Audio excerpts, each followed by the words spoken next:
مولاي صل وسلم دائما أبدا.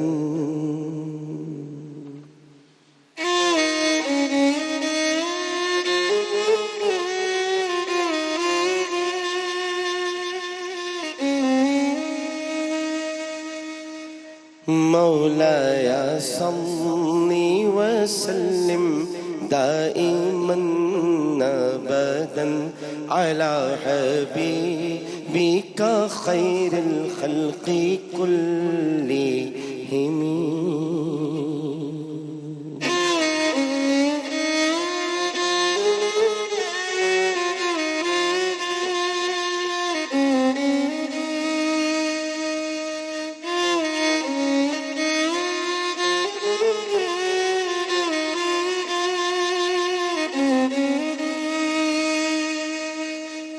من تذكر جيران بذي سلم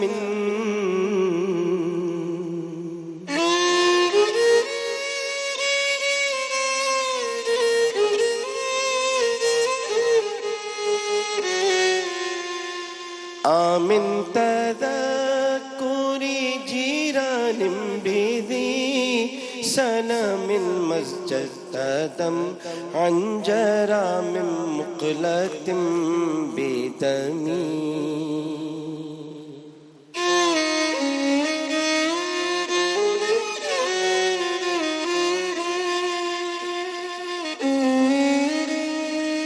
مزجت دمعا جرى من مقلة بدمي.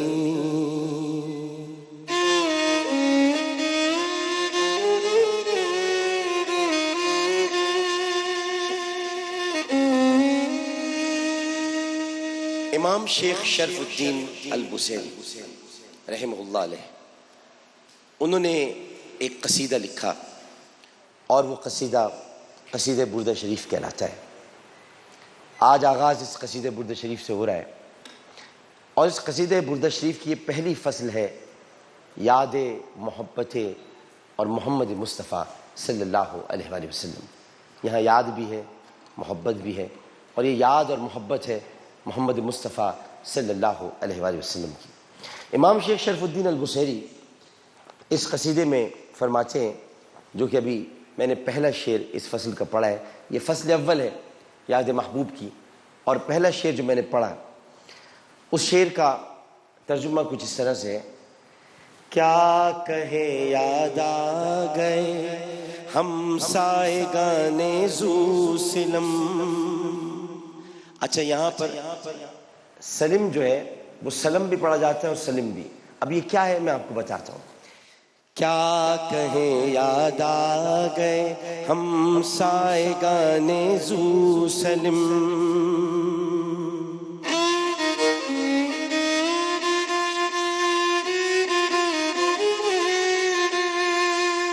کیا کہیں یاد آ گئے ہم سائگان ذو سلم.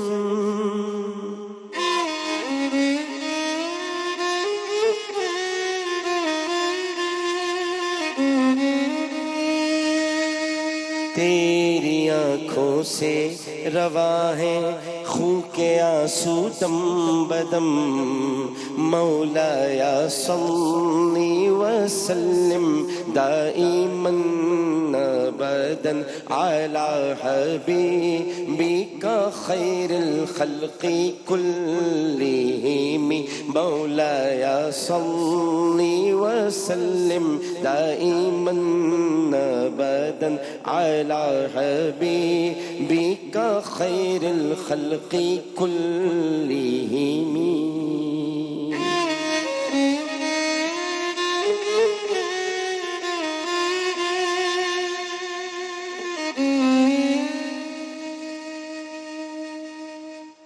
ہم سائگان ذو سلم، اب بہت خوبصورت انداز میں عشق کا اظہار. یعنی اے عاشق، کیا تجھے، اچھا میں آپ کو بتاؤں ذو سلم کیا ہے. ایک مقام کا نام ہے مکے اور مدینے کے درمیان، اور اس مکے اور مدینے کے درمیان ذو سلم کا جو مقام ہے، یہاں درخت بکثرت پائے جاتے ہیں. اور نبی کریم صلی اللہ علیہ وآلہ وسلم جب مکۃ المکرمہ تشریف لے جاتے تھے تو اس مقام پر درختوں کی موجودگی کے سبب صراحت فرمایا کرتے تھے، یہاں بہت دیر تک رکا کرتے تھے۔ تو امام شیخ شرف الدین البصیری یہاں کہہ رہے ہیں کہ کیا تجھے ہمسائیگان ذو سلم یاد آ گئے، یعنی ہمسائیگان تجھے پڑوسی یاد آ گئے، ذو سلم والے یاد آ گئے؟ کیوں تیری آنکھوں سے خون جاری ہے؟ کوئی تو بات ہے۔ مزجت کا جب ذکر ہوتا ہے دمن، اس کا مطلب یہ کہ تیری آنکھوں سے خون جاری ہو رہا ہے۔ کیوں؟ کس سے جاری ہو رہا ہے؟ کیوں تو اتنا خونبار ہے؟ کیوں تیری آنکھوں سے اشک کے بجائے خون جاری ہو رہا ہے؟ اس سے کہ تجھے محبوب کی یاد آ رہی ہے، تجھے محبوب کا چلنا پھرنا، تجھے محبوب کی باتیں، تجھے محبوب سے عشق ہے، تجھے محبت ہے، تجھے پیار ہے، تجھے اپنا محبوب یاد آ رہا ہے، تو اس کی یاد میں ہے نا، تو اس کے لیے تڑپ رہا ہے نا، تجھے یاد کرتا ہے بار بار، اور تیرا جی چاہتا ہے کہ تو محبوب کے چہرے پر نور کو ایک مرتبہ دیکھ لے اور اس کی زیارت کر لے۔ انہی وجہ سے تیری آنکھیں خون سے اشکبار ہیں۔ مت رو، اسی کہ تیرا رونا، تیرا تڑپنا سب بیکار جائے گا۔ اس کی وجہ یہ کہ تیرا عشق کبھی صادق نہیں ہو سکا، تیرا عشق کبھی ایسا مکمل اور تبدیق کے ساتھ ایک ایسے مرحلے پر نہیں پہنچا کہ جہاں پر تو اپنے محبوب کو یاد کر کے تڑپتے ہوئے یہ کہے کہ میں تیری یاد میں رو رہا ہوں۔ یہ پہلی فصل کا پہلا شعر ہے، اور یہاں سے یاد محبت اور یاد محمد مصطفیٰ صلی اللہ علیہ وآلہ وسلم کا آغاز ہوتا ہے۔ یہ قصیدہ جو کہ روزانہ آپ افطار میں سنیں گے، اس کا آغاز ہوگا۔ یہ قصیدہ بردہ شریف امام شیخ شرف الدین البصیری نے خواب میں نبی کریم صلی اللہ علیہ وآلہ وسلم کی زیارت کرتے ہوئے لکھا۔ آپ پہلے قصیدے لکھا کرتے تھے بادشاہوں کے لیے، اور پھر اس کے بعد آپ کو فالج ہو گئے۔ یہ میں اس لیے خاص طور پر اس رمضان المبارک قصیدہ بردہ شریف پڑھ رہا ہوں کیونکہ یہ بیماریوں سے دور کرتا ہے، وباؤں سے دور کرتا ہے، ان سے نجات دلاتا ہے۔ اس قصیدے کا ایک ایک شعر جو میں نے پہلا شعر پڑھا ہے، میں آپ کو ابھی اس کی امام خرپوتی نے اس کا جو وظیفہ بتایا میں وہ بھی آپ کو بتا دیتا ہوں، لیکن پہلے میں آپ کو بتانا چاہتا ہوں کہ آپ جب خواب میں تھے اور آپ پر فالج کا اٹیک ہوا، یعنی آپ پیرالیسس آپ کو ہو گیا، تو آپ نے خواب میں ہی نبی کریم صلی اللہ علیہ وآلہ وسلم کی زیارت کی، اور زیارت فرمانے کے بعد آپ نے نبی کریم صلی اللہ علیہ وآلہ وسلم کو 234 اشعار سنائے۔ خواب میں 234 اشعار نبی کریم صلی اللہ علیہ وآلہ وسلم کو سنائے۔ آپ نے وہ اشعار سنے اور تحفتاً ہدیتاً، سرکار جس کو تحفہ دے اور سرکار جس کو ہدیہ دے وہ کیا ہدیہ ہوگا؟ بھئی سرکار جو ہدیہ دے دیں سمجھ لیں جنت دے دی۔ تو آپ نے اپنی یمنی چادر جو آپ اوڑھے ہوئے سن رہے تھے، وہ چادر آپ نے امام شیخ شرف الدین البصیری کو عطا کی اور کہا کہ جب صبح اٹھنا تو یہ چادر اپنے اوپر ڈال لینا، تمہارا فالج دور ہو جائے گا۔ صبح اٹھے تو چادر وہیں سرانے رکھی ہوئی تھی، اور آپ نے اپنی اہلیہ کو کہا کہ مجھ پر چادر ڈال دو، اور جب چادر ڈالی گئی تو آپ کا فالج دور ہو گیا۔ اس کے بعد سے سوائے آپ نے رسول کی نعت کے اور کچھ نہیں لکھا اور نہ کچھ کہا۔ تو یہ قصیدہ بردہ شریف کا بیک گراؤنڈ ہے، اور ان اشعار میں امام خرپوتی نے بہت سارے وظائف کے ذریعے بتایا کہ کچھ اشعار ایسے ہیں کہ جن کو پڑھا جائے تو بڑی بڑی بیماریاں دور ہو جاتی ہیں۔ اب یہ اچنبے کی بات ہے، یقیناً بہت سارے لوگ جو سائنس کے بہت قریب ہیں وہ یہ کہتے ہوں گے کہ بڑا مشکل ہوگا صاحب، یہ تو ایک عجیب سی بات ہے، ایسا کیسے ہو سکتا ہے؟ لیکن میں کہتا ہوں جب فلمیں بنانے والے جو ہالی ووڈ کے بڑے بڑے فلم ساز ہیں، جب وہ فلمیں تیار کرتے ہیں تو وہ ایک مجھے بہت اچھی طرح یاد ہے نائٹ میئر آن ایلم اسٹریٹ، اس فلم کے اندر فریڈ کروگر ہوتا تھا، وہ تو خواب میں آ جایا کرتا تھا، خواب سے نکل کر وہ بہت ساری چیزیں رکھ بھی جاتا تھا اور لوگ بچوں کو مار کے بھی چلا جاتا تھا۔ تو وہ آئیڈیا تو آپ کا کمپلیٹ ہے، بڑا کمال کا آئیڈیا ہے، لیکن یہاں پر جب ہم حقیقی آئیڈیا آپ کے سامنے پیش کرتے ہیں کہ سرکار تشریف لائے خواب میں اور چادر رکھ کے چلے گئے تو لوگوں کو بڑی تکلیف ہوتی ہے۔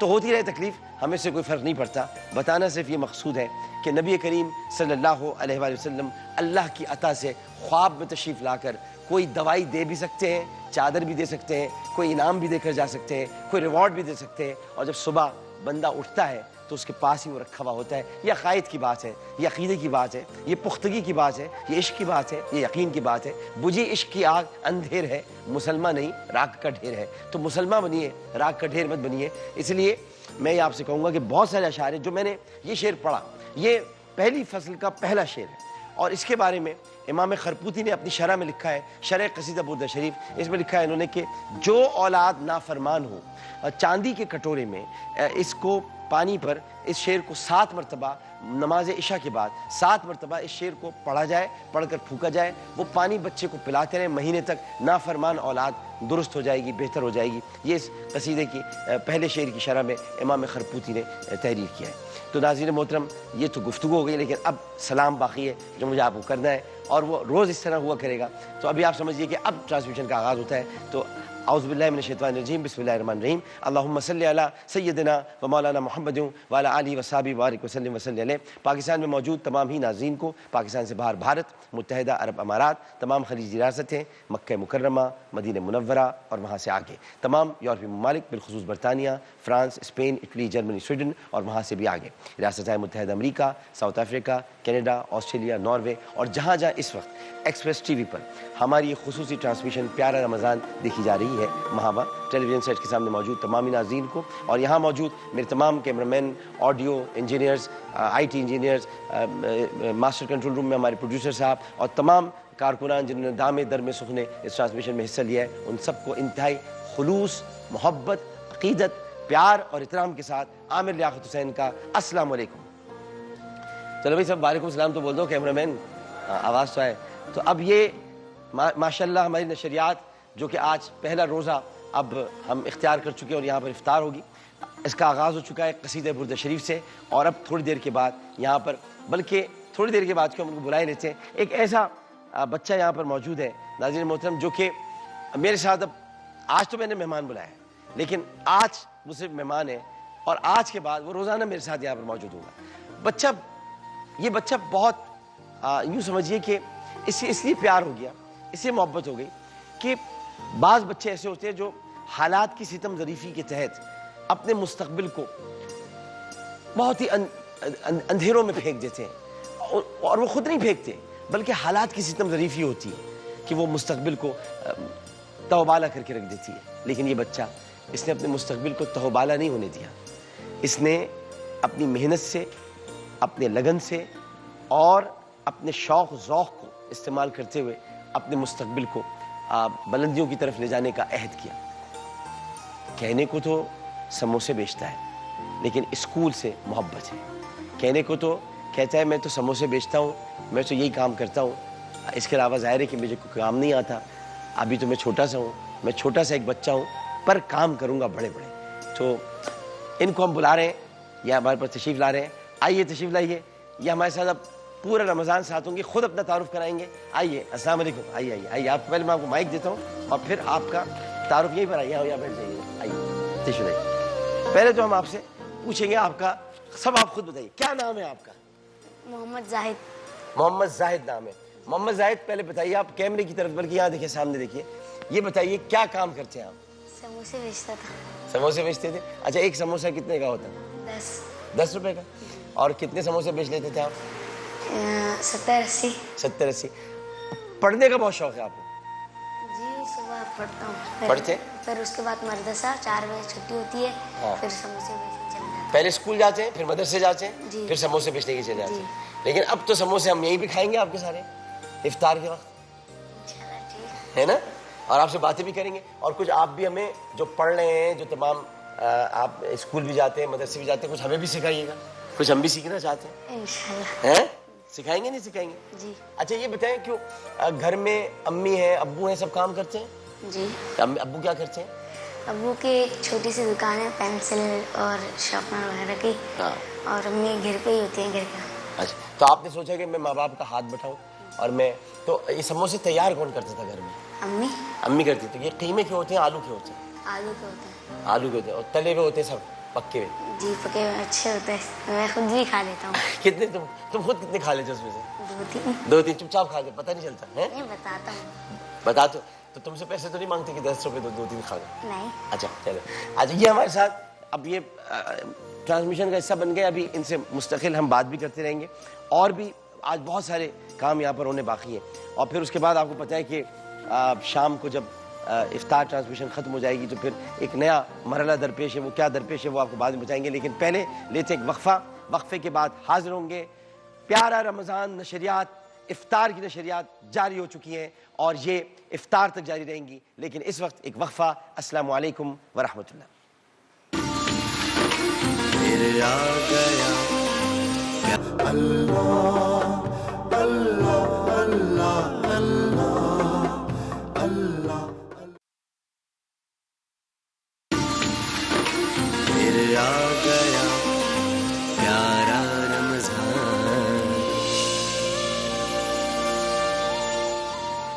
السلام علیکم ورحمۃ اللہ۔ ایک مرتبہ پھر آپ کو خوش آمدید کہتے ہیں۔ پیارا رمضان نشریات ہے افطار عامر کے ساتھ، اور یہ ہمارا سیگمنٹ ہے طب نبوی صلی اللہ علیہ وآلہ وسلم۔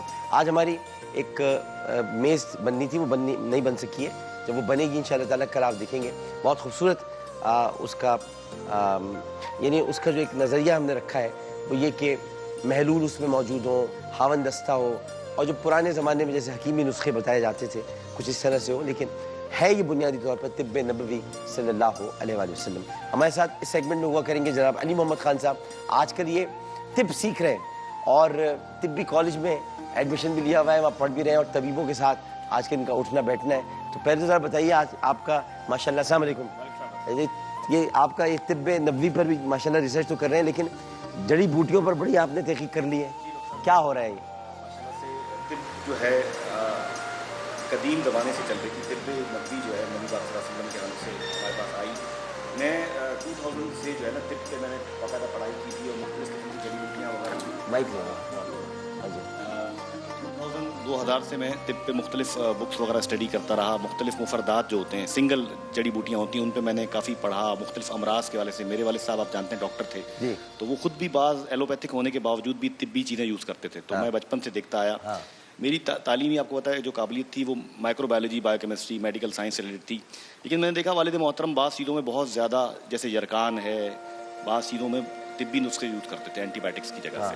تو بڑا شوق تھا، اور پھر مجھے مطالعے کا شوق تھا، میں نے مطالعہ کیا، پڑھا جڑی بوٹیوں پہ۔ شوق تو مجھے پتہ ہے شروع سے آپ کو ہے، جی بالکل، لیکن آپ نے یہ بالکل اب اس فیلڈ کا انتخاب کیا آپ نے؟ بالکل، اب میں نے یہ دیکھا کہ باقاعدہ اس کی پوری آپ کو کوالیفیکیشن ہونی چاہیے۔ اس کا باقاعدہ ایک کورس ہوتا ہے جسے ہم فاضل طب و جراحت کہتے ہیں، 4 سال کا کورس ہوتا ہے، اور اس میں ہمارے جو حکماء حضرات ہیں ہمیں پوری جیسے میڈیکل سائنس میں پڑھایا جاتا ہے، انیٹمی، فزیولوجی، تمام سبجیکٹس کو باقاعدہ، پیتھولوجی کو، علم الامراض۔ آپ مجھے بتا رہے تھے کہ پاکستان میں ساحلی مقامات پر ایسی جڑی بوٹیاں ہیں جو لوگوں کو پتہ ہی نہیں ہے کہ جن سے بہت ہی یعنی مہلک امراض کا بھی علاج ہے۔ بالکل بالکل بالکل، ہمارے بہت سے اساتذہ کرام جو کہ مفردات جڑی بوٹیوں پہ ماہرات لگتے ہیں، اور مطلب مجھے وہ لے کر گئے، ہمارے کالج کی طرف سے ایک ٹور ہوا، اس میں ہمیں جو ہے جڑی بوٹیوں کی پہچان سکھائی گئی، اور جڑی بوٹیاں ایسی ایسی قیمتی نایاب جڑی بوٹیاں یہاں سپر ہائی وے پہ بھی اور ساحلی سمندر پہ بھی موجود ہیں، جن سے کینسر، بلڈ کینسر، لیوکیمیا اور بہت خطرناک ترین امراض کا ان سے علاج ہوتا ہے، لیکن المیہ یہ ہے کہ کوئی اس پہ تحقیق نہیں کرتا۔ جب میں نے یہ پڑھا، دیکھا، اور میں نے باقاعدہ، آپ کو پتہ ہے کہ جو ہمارا یہ موذی مرض پھیلا ہوا ہے کرونا، جو ریسرچ آئی ہے کہ چائنا میں جو یہ مرض روک دیا گیا اور انہوں نے شفا ہوئی، وہ ان کی اپنی ٹریڈیشنل چائنیز میڈیسن جسے وہ TCM کہتے ہیں، وہ استعمال کی۔ اس پر ہم ابھی کرتے ہیں کہ اگلا سیگمنٹ آئے گا۔ ابھی ہم یہ بات کر رہے ہیں، آج جب طب نبوی صلی اللہ علیہ وآلہ وسلم کا ذکر ہوتا ہے، تذکرہ ہوتا ہے، تو آپ جیسے کہ ہم سب قرآن شریف پڑھتے ہیں، اور رمضان المبارک میں تو سب کا معمول ہے قرآن کی تلاوت کرنا، تو جب آپ پڑھتے ہیں اعوذ باللہ من الشیطان الرجیم، بسم اللہ الرحمن الرحیم، والتین والزیتون والطور سینین وہذا البلد الامین لقد خلقنا الانسان فی احسن تقویم، لیکن آپ جب والتین والزیتون پڑھتے ہیں تو زیتون کا جب ذکر آتا ہے تو اس بارے میں طب نبوی صلی اللہ علیہ وآلہ وسلم یہ کہتا ہے، طب نبوی، کہ زیتون کے تیل کے قطرے اگر آپ رات کو سوتے وقت خلال کرنے میں استعمال کریں، یعنی تنکے پہ لگا کر دانتوں میں خلال کریں، اور زبان پر اس کے چند قطرے ٹپکا کر کچھ، اور زبان منہ کے اندر چاروں طرف گھما لیں، اور اس کے بعد آپ سو جائیں، کچھ کھائیں پیے نہیں، اس سے بہترین اینٹی سیپٹک، اس سے بہترین اینٹی بایوٹک لوشن کائنات میں پیدا ہی نہیں ہوا۔ اور یہ نبی کریم صلی اللہ علیہ وسلم کا معمول تھا کہ وہ صحابہ کرام کو بھی تلقین کرتے تھے۔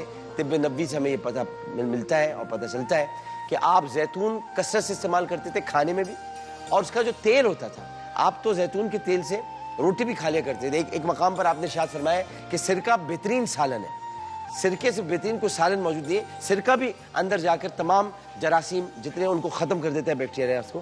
اسی طرح سے یہ زیتون ایک بہترین اینٹی بایوٹک لوشن ہے. اب اس میں جگر کے امراض، یعنی جو آپ کا معدہ ہے اس میں سوزش، آنتوں میں سوزش، جلن، ہاضمے کا مسئلہ، اور اس وقت جو کورونا کا ابھی ہم لوگ جو بات کر رہے تھے، کورونا میں یہ 5 قطرے اگر آپ ایک ناک کے نتھنے میں ڈال کے، نہیں ناک کے آپ کے 2 نتھنے ہیں، اس میں آپ 5 قطرے ڈال کر کوئی بھی آئی ڈراپ کی یہ آپ شیشی لے لیں، اس کو خالی کر دیں، ہاں ڈراپر لے لیں، اور میں آئی ڈراپ کسی کے اس میں آرام سے چل جائیں گے. وہ آپ نے لے لیے اور 5 قطرے آپ نے ایک نتھنے میں ڈالے، ایک نتھنے میں، اور سو جائیں. یہ جو کورونا ہے نا، یہ سب گھبرا جائے گا، کیونکہ ایکچولی آپ میڈیسن استعمال کر رہے ہیں اور کورونا گھبراتا ہے. کورونا کو جیسے ہی زیتون کا تیل اس کے تعاقب میں آتا ہے، کیونکہ آپ کو پتہ ہے کورونا حملہ کرتا ہے پھیپھڑوں پر. ڈاکٹر صاحب ایک چیز اور بتانا چاہوں گا کہ ہمارے حکمت میں طب میں جو نظریہ ہے وہ یہ ہے کہ ہر چیز کا ایک مزاج ہوتا ہے. تو سرد مزاج ہوتا ہے، اس کا اعصابی مرض بھی ہے، اور یہ سرد خشک مرض ہے، خشکی پیدا کرتا ہے، سردی پیدا کرتا ہے، سکیڑ پیدا کرتا ہے. اور جبکہ زیتون کے اندر اس کو ختم کرنے کی بھرپور صلاحیت ہے، اور اللہ کے حکم سے یہ ایک طرح سے اینٹی آکسیڈنٹ کا کام کرتا ہے، اینٹی بایوٹک کا کام کرتا ہے، اینٹی وائرل کا کام کرتا ہے. تو یہ اندر سے آپ اگر پی بھی رہے ہیں، کھانے میں بھی استعمال کر رہے ہیں، لگانے میں بھی استعمال کر رہے ہیں، تو یہ آپ کو ایک طرح سے پروٹیکشن پرووائڈ کرتا ہے. پی جاتے ہیں، زیتون پیتے ہیں اور سلاد میں ڈالتے ہیں، اس کے علاوہ زیتون کا تیل پی بھی لیتے ہیں. تو آپ سے بھی میں گزارش کروں گا کہ یہ طب نبوی جو آپ کو آج بتایا گیا ہے کہ رات کو سوتے وقت جو آپ کے گھر میں ٹوتھ پکس وغیرہ موجود ہوں گے، ان کو آپ زیتون کے تیل میں ڈبوئیں، اس سے آپ خلال کریں اپنے دانتوں کا، تاکہ آپ مسوڑوں کی تکلیف سے بچ سکیں. اس کے علاوہ آپ زبان پر اس کے چند قطرے ڈال کر زبان گھمائیں چاروں طرف اور سو جائیں، اور اس سے آپ کے معدے میں، آنتوں میں جو سوزش ہے وہ ختم ہو جائے گی. اور ناک میں اگر آپ ڈالتے ہیں تو ENT ہوتا ہے ہمارے میڈیکل سائنس میں، اس کو کہتے ہیں ایئر، نوز اینڈ تھروٹ، یعنی ان تینوں کا تعلق آپس میں بنتا ہے. تو جب آپ ناک میں ڈالتے ہیں تو یہ کانوں میں بھی اور آپ کے تھروٹ میں بھی یہ قطرے پہنچتے ہیں، اور جب یہ پہنچتے ہیں تو کورونا شورونا یہ پھر ڈرونا شرونا والے میں مسئلے میں آ جائے گا، پھر آپ نہیں ڈریں گے اس سے. لیکن آپ کو استعمال کرنا ہوگا باقاعدگی کے ساتھ. اور زیتون ہر جگہ ملتا ہے، اب ایسا نہیں ہے کہ زیتون نہ ملتا ہو. اس میں بھی زیتون کی مختلف قسمیں ہیں. جو ایکسٹرا ورجن آئل آتا ہے یا ورجن آئل آتا ہے وہ یوز کریں.